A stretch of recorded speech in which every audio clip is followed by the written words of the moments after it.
અતુલમાં પાનના ગલ્લામાં ચાલતા નશાકારક કપ સિરપનો વેચાણનો પર્દાફાશ કરતી એસઓજી પોલીસ.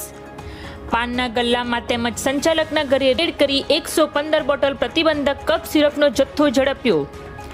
વલસાડ જિલ્લામાં ગેરકાયદેસર વિદેશી તેમજ દેશી દારૂનું વેચાણ થઈ રહ્યું અથવા તો ઝડપાયા હોવાની વિગતો અવારનવાર સામે આવતી હોય છે. ત્યારે હવે વલસાડ જિલ્લાની એસઓજી પોલીસે નશાકારક કપ સિરપ વેચાણનો પર્દાફાશ કરવામાં સફળતા મેળવી છે.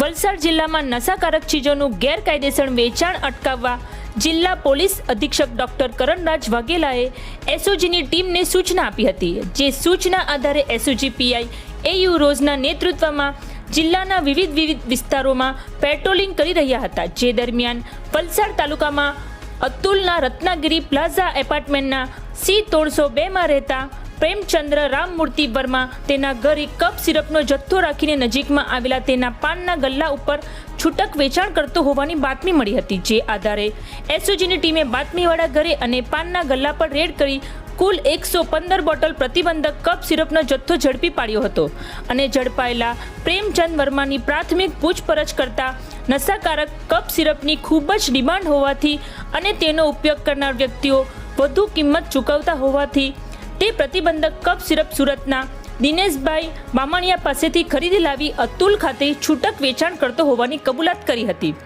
વલસાડ એસઓજીની ટીમે પ્રેમચંદ રામમૂર્તિ વર્માની ધરપકડ કરી દિનેશ બામણિયાને વોન્ટેડ જાહેર કરી વલસાડ રૂરલ પોલીસ મથકે ગુનો નોંધી આગળની તપાસ હાથ ધરી છે.